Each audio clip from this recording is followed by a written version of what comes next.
رمضان کے علاوہ عام اعلان میرے آقا کا، جس نے جناب والا قرآن پاک کا ایک حرف پڑھا، ایک حرف سنا، اسے پڑھنے سننے پر میرے نبی نے فرمایا 10 نیکیاں ملتی ہیں اور 10 گناہ مٹا دیے جاتے ہیں، 10 درجے اس کے بلند کر دیے جاتے ہیں۔ پھر میرے نبی نے فرمایا اگر یہی قرآن کوئی بندہ حالت نماز میں وہ کھڑے ہو کے نہیں پڑھ سکتا، بیٹھ کے نماز پڑھتا ہے عذر کی وجہ سے، کس کی وجہ سے؟ یہ بھی ایک عجیب ہم نے ماحول بنا لیا ہے، بندے کو ذرا سا سر میں درد ہوا تو کرسی پکڑ لیتا ہے، ہلکے سے جناب کہیں تھوڑی سی چکر وکر آنے لگے تو کرسی۔ سنیے یہ حضرت تشریف فرمائیں، شرعی مسئلہ، مسائل کافی لمبے ہیں لیکن میں نچوڑ ایک مسئلہ آپ کو بتا دوں کہ کرسی پر نماز پڑھنا یا بیٹھ کے نماز پڑھنا صرف اس صورت میں ہے کہ بندہ کھڑا ہو ہی نہیں سکتا، اگر ہوگا تو گر جائے گا۔ اور یہاں تک میں نے فقہ کرام کے اقوال پڑھے، فقہ کرام فرماتے ہیں اگر بندہ کسی چیز کا سہارا لے کے کھڑے ہو سکتا ہے، یعنی دیوار کا یا کسی بندے کا سہارا لے کے کھڑا رہ سکتا ہے، اتنی دیر کی نماز ادا کر لے، اس کے لیے ضروری ہے کہ کھڑے ہو کے نماز پڑھے۔ اب جناب والا بندہ اگر کھڑے ہو کے نماز پڑھ سکتا ہے، اس کی طاقت رکھتا ہے، پھر بیٹھ کے پڑھتا یا کرسی پہ پڑھتا اس کی نماز نہیں ہوگی۔ یہ مسئلہ موجود ہے، میں اپنی طرف سے نہیں کہہ رہا ہوں، کسی کو تسلی نہ ہو تو کمرے میں بسم اللہ تشریف لے آئے، میں سارے مسئلے سامنے رکھ دوں گا، آپ پڑھ لیجئے، آپ کی طبیعت عمل کرو یا نہ کرو، ہمارا کام تو صرف بتانا ہے کہ جناب ہم اور آپ کو کوئی پھانسی تو نہیں نہ چڑھا سکتے، اس لیے یہ کہ جناب لوگوں نے ہلکا سا بخار ہو گیا، سر درد ہو گئی یا کہیں جناب والا تھوڑا سا جناب گھٹنے میں ہلکا سا کچھ ہو گیا تو کرسی پکڑ لیتے ہیں۔ معذرت، میں تنقید نہیں، اصلاح کر رہا ہوں، کوئی تنقید نہیں، کسی کو نشانہ نہیں، آپ میرے بھائی ہیں، میرے نبی کے غلام ہیں، ہم آپ کو نہ مسئلہ سمجھائیں تو کون بتائے گا؟ میرے نبی کی شریعت پہ عمل کرو، نمازیں ضائع ہو جاتی ہیں، بندہ پڑھتا بھی ہے، ٹائم بھی دیتا ہے، سب کچھ کرتا ہے، پھر بھی نماز نہ ہو۔ توجہ رکھنا، وقت نہیں میں ان گہرائیوں میں جاؤں، مجھے بہت ساری باتیں آپ سے کرنی ہے، ذرا محبت سے ایک بار سبحان اللہ۔ میرے آقا نے ارشاد فرمایا او لوگوں اگر بندہ عذر کی وجہ سے بیٹھ کے نماز پڑھتا ہے، کھڑے ہونے کی طاقت نہیں رکھتا، میرے نبی نے فرمایا وہ بیٹھے بیٹھے حالت نماز میں جتنا قرآن پڑھتا ہے،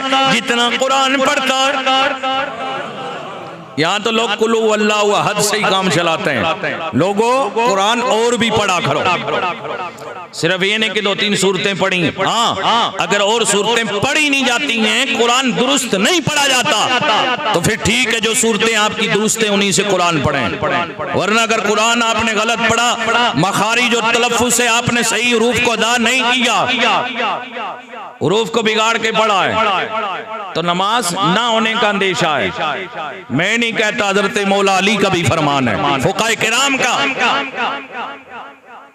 قرآن کا صحیح پڑھنا ضروری ہے، سین سواد میں فرق کیجئے، دال اور غوا میں فرق کیجئے، جناب والا دال اور بواد کے اندر فرق کیجئے، سا اور سین میں فرق کیجئے، اس طریقے سے چھوٹی ہا ہے اور بڑی ہا ہے، ان میں فرق کیجئے، تبھی تو قرآن صحیح ہوگا۔ لیکن ہم جناب والا انگلش ٹاپ کی سیکھتے ہیں اور چیزیں بڑی ٹاپ کی، اصل اچھے نمبرات چاہیے اور جناب والا کروڑوں روپیہ خرچ کرتے ہیں، لیکن دین سیکھنے کے لیے، قرآن سیکھنے کے لیے کتنی محنت کرتے ہیں۔ لوگ آتے ہیں جناب حضرت قرآن شریف رکھنا مسجد میں ثواب کی نیت سے، میں کہتا ہوں بسم اللہ کیجیے رکھیے، لیکن میرا دل روتا ہے، سوچتا ہوں کہ رکھ تو رہا ہے بندہ کہ کوئی پڑھے گا ثواب ملے گا، لیکن یہاں کوئی پڑھنے کے لیے تیار نہیں ہے، پڑھنے کے لیے۔ آؤ میرے نبی کا فرمان سنو، میرے آقا نے فرمایا، حضرت سلمان فارسی رضی اللہ تعالیٰ عنہ آپ فرماتے ہیں کہ میں حضور کی بارگاہ میں موجود تھا، میرے نبی نے فرمایا او سلمان قرآن کی تلاوت کرنا نہ چھوڑو، اس کی تلاوت کر لیا کرو۔ میرے نبی نے کیا فرمایا؟ قرآن کی تلاوت کو ترک نہ کرو، چھوڑو نہ، بلکہ قرآن کی تلاوت کرتے رہا کرو۔ کس نے فرمایا؟ یار نبی کا نام لیتے ہو، غلامی کا دم بھرتے ہو، تو نبی کے حکم پہ بعد حضور کے فرمان پہ عمل کیوں نہیں کرتے؟ عمل کون کرے گا؟ ہمیں تو کرنا۔ جب غلامی مصطفیٰ ہیں، ہم ان کے امتی ہیں، ان کی سنتوں پر چلنے کی ہم جناب والا دم بھرتے ہیں، تو پھر ہمیں حضور کا دامن تو پکڑنا پڑے گا اور پورا پکڑنا پڑے گا۔ توجہ ہے؟ میرے آقا نے فرمایا لوگوں، حضرت سلمان سے فرمایا قرآن کی تلاوت نہ ترک کرو، نہ چھوڑو، قرآن کی تلاوت کرتے رہا کرو۔ حضرت عبیدہ بن ثابت رضی اللہ تعالی عنہ آپ فرماتے ہیں میرے نبی نے فرمایا لوگوں، سب سے بہترین عبادت تلاوت قرآن ہے۔ سب سے بہترین عبادت کیا ہے؟ تلاوت۔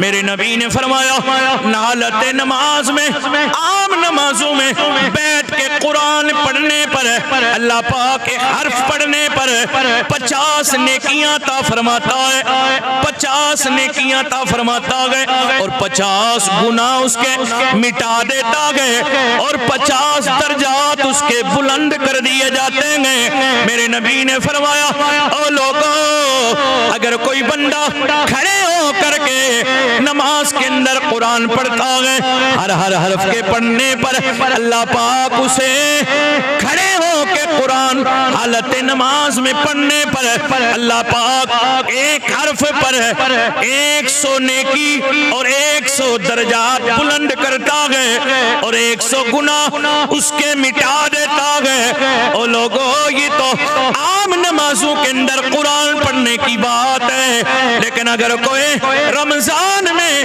جہاں نمازوں کے درجے، نمازوں کی عظمتیں، فضیلتیں اتنی بڑھ جاتی ہیں، تو لوگوں بتاؤ رمضان کی نمازوں میں قرآن پڑھنے پر کتنا زیادہ اجر ملتا ہوگا۔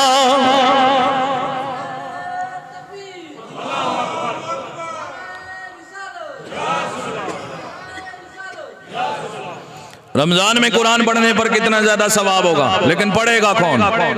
قرآن پڑھیں گے نا۔ قرآن سے رشتہ مضبوط رکھو۔ میرے نبی نے فرمایا تھا نا میں 2 چیزیں چھوڑ کے جا رہا ہوں، اہل بیت اور قرآن۔ اگر ان سے ساتھ جڑے رہو گے تو کل قیامت میں مجھ سے ملاقات انہی کے ذریعے ہوگی۔ سبحان اللہ۔ یہ 2 چیزیں چھوڑ کے جا رہا ہوں، قرآن اور اہل بیت، ان کے ساتھ وابستہ رہنا۔ لیکن ہم نے جناب والا آج ہمارے عقیدے چاہے اہل بیت ہوں یا حضور کے صحابہ ہوں گڑبڑ ہو گئے۔ مرضی سے کسی صحابی کو مان لیا اور مرضی سے جناب کسی صحابی کے خلاف اول فول بکنا شروع ہو گئے۔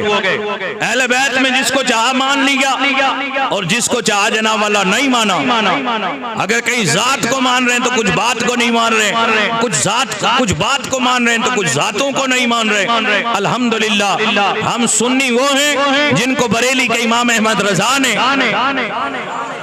عقیدے کا سبق پڑھایا ہے۔ ہم نبی کی آل کے بھی نوکر ہیں، نبی کے صحابہ کے بھی نوکر ہیں۔ توجہ رکھنا۔